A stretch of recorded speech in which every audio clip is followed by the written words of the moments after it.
Hope everybody's doing well. And I'm sorry I didn't get around to a video last week. There was I'm sure you heard, there was a pretty major hurricane. So was dealing with that, a lot of flooding, a lot of problems with clients, a lot of backed up transactions because of the whole hurricane situation. So my bad. But this week I wanted to go over the current state of the market. So this is a market update from August. And I think it's a pretty good update. So, just wanted to kind of first start off with the hurricane and what happened here, so that everybody has an idea. So I drove around this area, which is basically Tarpon Springs, all the way up to where my in-laws live. They live up here in Weeki Wachee, Hernando Beach area, right here. So I've been through all of this, all the way through Aripeka, Hudson, drove around here, and Newport Richey, Port Richey. So just so you know, just about. I mean, Tarpon Springs didn't completely flood, but there was some major flooding going on around these areas here. In this area here, lots of flooding. And it actually flooded about 300 yards from the coastline. So a lot of this stuff got wet. But as you go up, where it's a little closer to the hurricane, I don't think a whole lot of stuff flooded in Gulf Harbors. It definitely got high, but this area, Gulf Harbors is more dredge. They dredge out the water, and they also brought in a lot more fill dirt, so it's difficult to flood that area.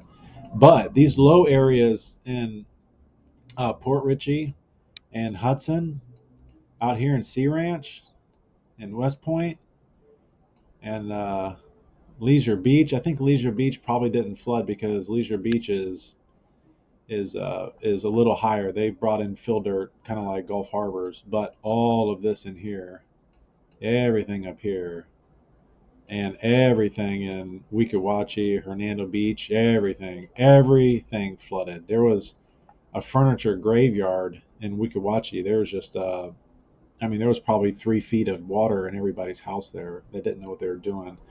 But I wanted to mention this because it kind of ties into the market update. As soon as this happened, I talked to neighbors around these areas, and there's people bailing. They don't want anything to do with these hurricanes and this flooding. They were not prepared for it. They're not used to it, and it spooked them, and they want out. So I imagine that over the next few months, you're going to see that these areas here that already have a lot of listings, you're probably going to see a lot of inventory go up in these areas because there's just going to be sellers that bail that weren't here. But another thing worth mentioning is that a lot of these homes in here are Airbnb owners that they've never been through a hurricane and they don't live here. So their houses were not prepared in any way, shape, or form.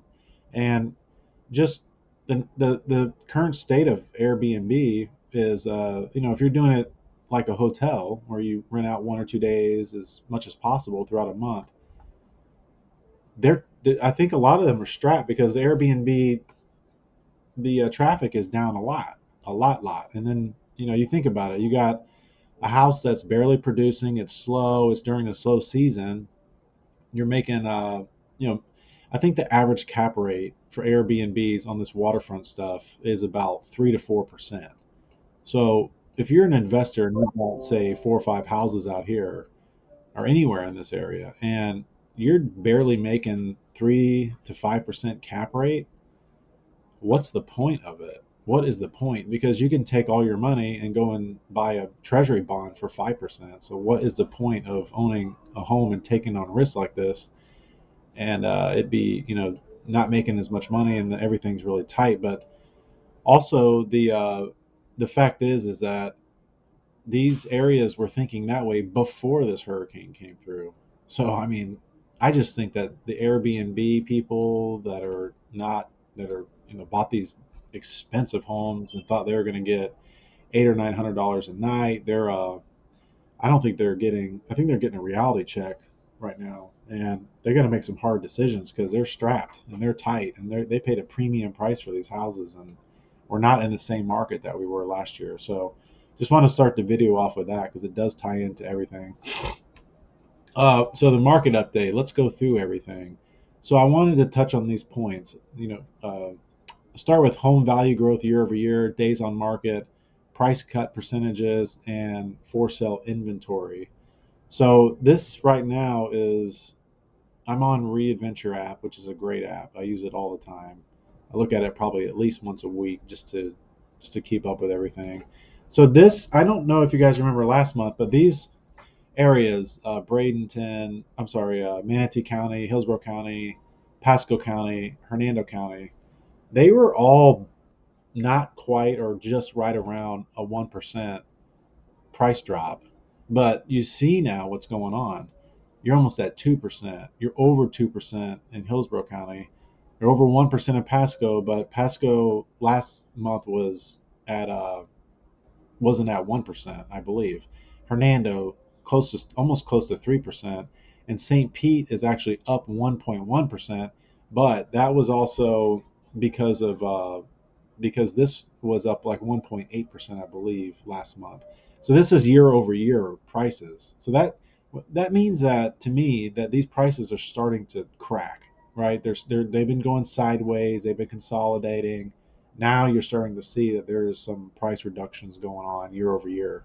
Uh, Month over month, not so much, but we look at year over year because it just gives you a trajectory of what is going on in the market and what will be going on in the market if things continue to go down this path.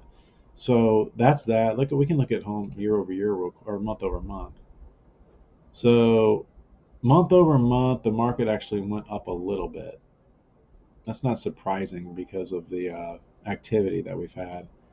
But these numbers are basically, I mean, anything under 1%, you can just say it's the same. So there was no home growth at all month over month, basically. Let's see here. So let's go to the next one. Let's go to days on market. Days on market year over year. Let's check this out.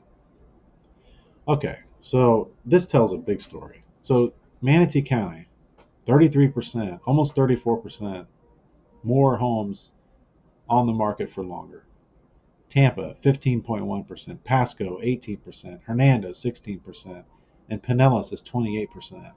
So I know Pinellas went up on price, but that's because there's some areas in South St. Pete that kind of hold this whole entire county up.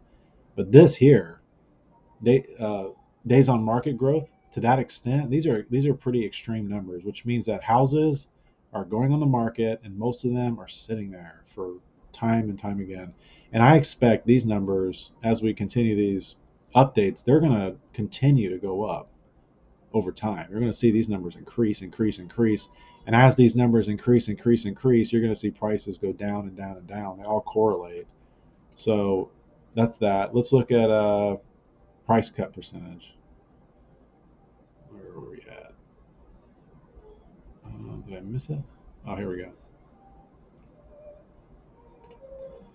Let's see how many of these homes are getting price cut. Oh, okay, so this don't look pretty for Pinellas. I know that it says the market's going up, but you see these other figures: 30%, almost 31% of all the homes have a price cut.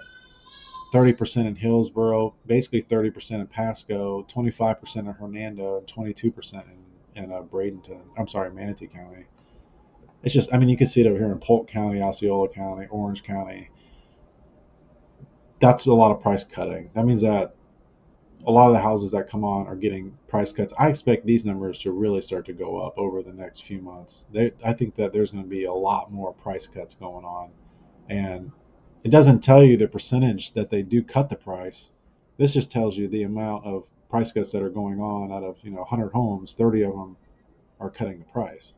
So, or in other words, 30 of them cut the price, but 70 of them haven't cut the price yet. So how many of those are going under contract? uh, it's not great. Most of the homes that are not upgraded, where a buyer can just walk in and they can plant their feet and not have to do any work, are basically seeing a lot of price cuts right now. All right, so that's that. Let's look at inventory. I got a feeling this is going to be. Let's see if they have a percentage on this, or is this just the? Yeah, so there's the inventory levels. Let me see if they have an inventory year over year. Here we go.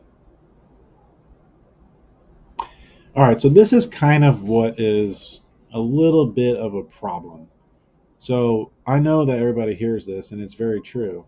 Inventory levels, 18.9%. Manatee County is up on inventory. So is Pinellas County. Inventory levels, 8.8%. Hillsborough County, 20%. Pasco County, 13%. Hernando County, down 21%. So a lot of these counties are down on inventory, but that's because, like you hear, that the sellers out there are locked into low interest rates. They are, and that's a reality. So until they have to sell, why would they sell? Why would they enter into a market? Why would they enter into a market where they're going to have to spend more money or the same amount of money on a house, and they are going to enter in a market where they are locked in at a 3% interest rate, but now are locked in, going to be locked into a 7 or 8% interest rate? They're just it doesn't make any sense to do it, and I don't blame them. So that gets me into the final kind of topic I wanted to cover. Just some basic stuff we're seeing and stuff we're hearing. You know, I think the stats that we run and we've read is that I think somewhere around 50% of all the homes that were purchased from like maybe late 2019 through the end of 2022, something like 50% in Florida or something to that around that figure were purchased by investors. So, that's a lot of homes that were purchased by investors. And, the investors have a they have a certain number they want to hit, especially if they're hedge fund investors that work out of a different state, but they have certain financial figures they need to hit, and they refer to that as cap rate. So their cap rates are important to them. And what we're seeing is that the uh, the cap rates are very low around our area for investors. So it just doesn't make any sense to me why they would continue to do it. Just at some point, the thought is that what happens when if even a small percentage of these investors decide that they want to get rid of their inventory because it's not working out? What if, say, a small percentage of the 50% that bought over the past 3 years? What if it's just 10% or something to that effect? How many homes would be on the market if that did happen? I think that it would put a lot of pressure on inventory levels, like these inventory levels in Hillsborough, Pasco, Hernando.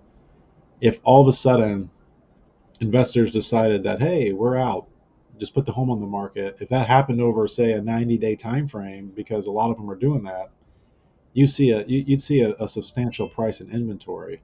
And another thing to mention is that the longer homes sit on the market, the more inventory you're going to get, because as soon as you're on the market for too long and there's another home that comes on that's competition, you're both going to be there longer until a buyer comes around that buys one or the other. But if in that time frame a third property comes on the market, all of a sudden you have more inventory, less purchases from people that are going to buy the nicer homes, and you get stuck with the junky home that nobody wants to buy.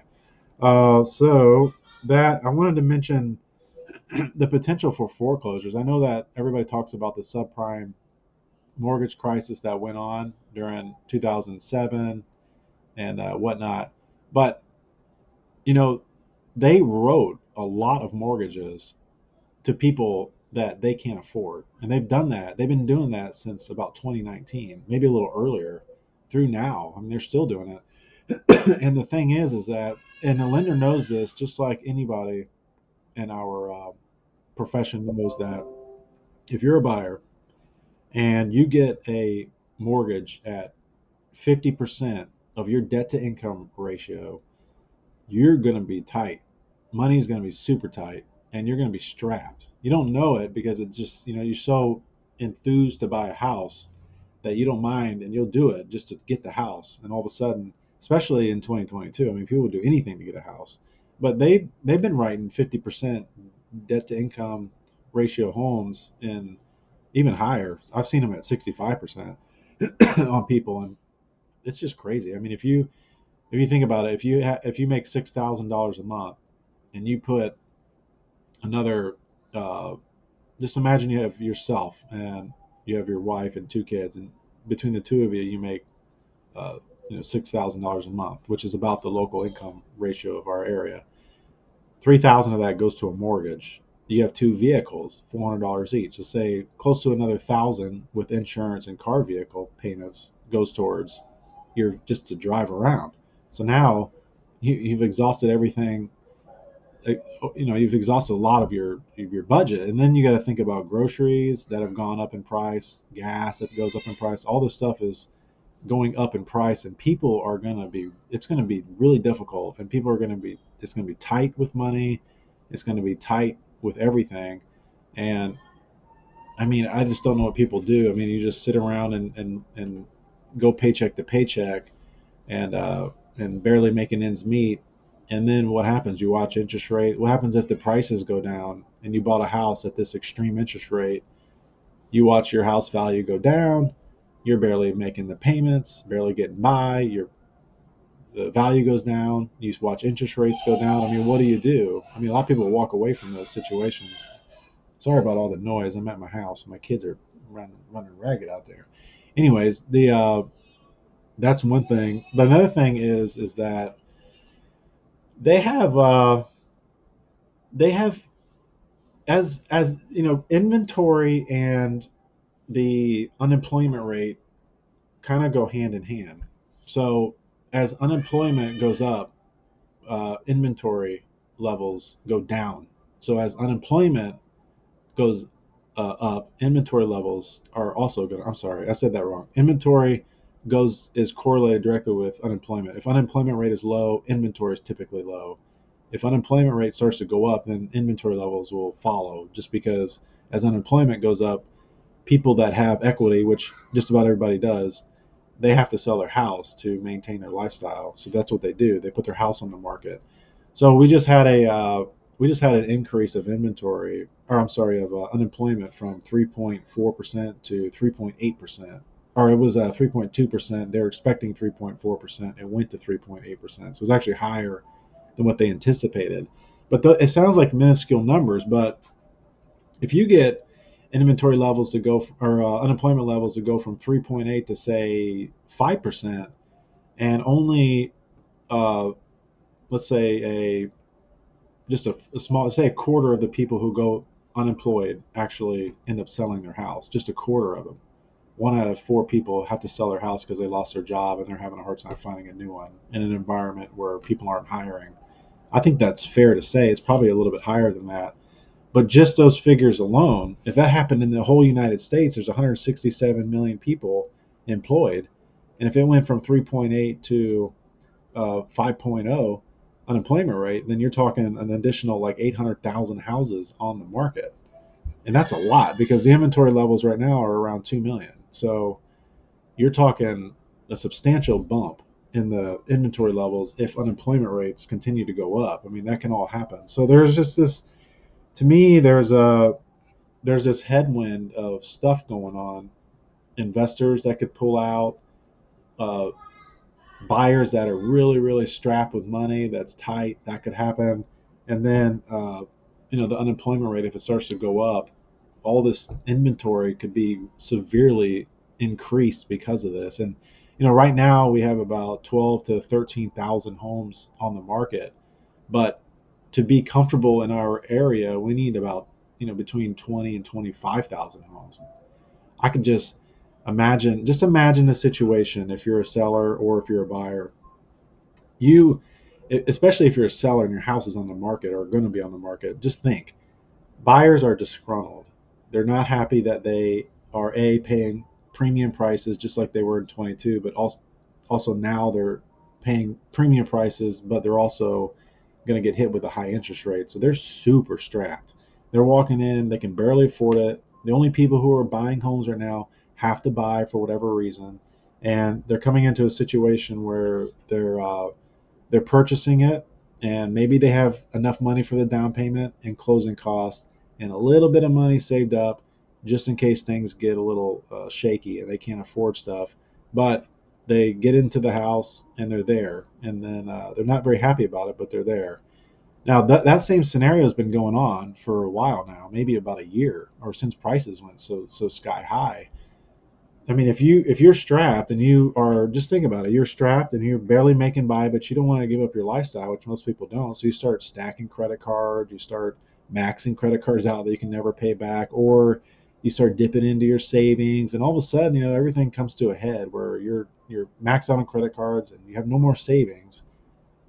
The biggest problem in that situation is the house, and it just seems to me like that's what's going on, and that's what people are walking into now. And houses are tough to sell. They really are. They have to be almost perfect, where the buyers will walk in and they have no complaints about anything. They don't have to do any work, and it's ready to go. Or it has to be such an attractive price that they overlook any of that. They overlook the negative atmosphere of the market, and then they're willing to overlook the problems that the house has. So I don't know what's going to happen with the market, but to me, it looks like odds are we're going to continue seeing these figures decline, decline, decline, slowly over time. It looks like a slow process.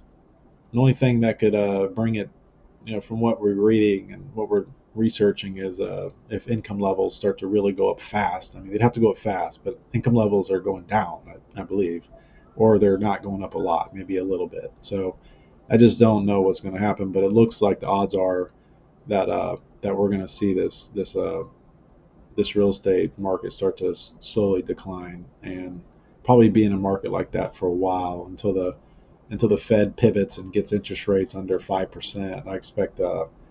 I expect to see some continued price reductions slowly but surely, and I don't. I mean, I follow the Fed pretty closely.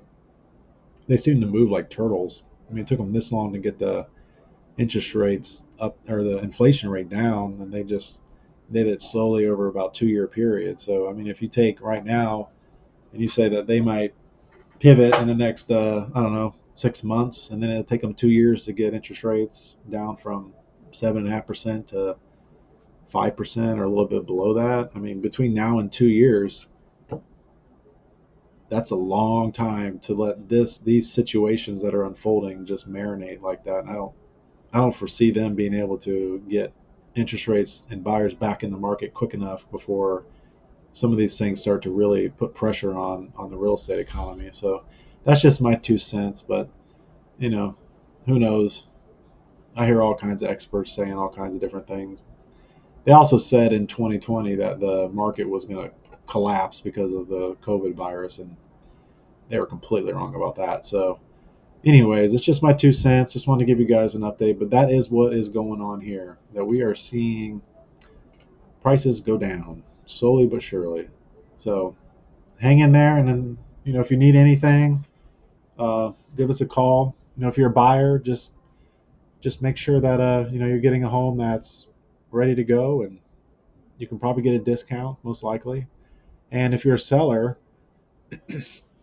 I'd pull the trigger quickly if I were you. If it was me, I would do that, and I would come in and I would price it good. I wouldn't price it overprice it. I wouldn't try to squeeze it out. I wouldn't try to do any of that. I would try to get it on the market at a good price, maybe a little bit below fair. That looks like a good deal. I definitely would look in their neighborhood, and I would find any house that's there that's even somewhat comparable to yours, and get it under that price, somewhat under that price. So that's my advice. But if you need anything, call us, reach out, email us. We're happy to help in any way we can. All right, guys, until next week, have a good week.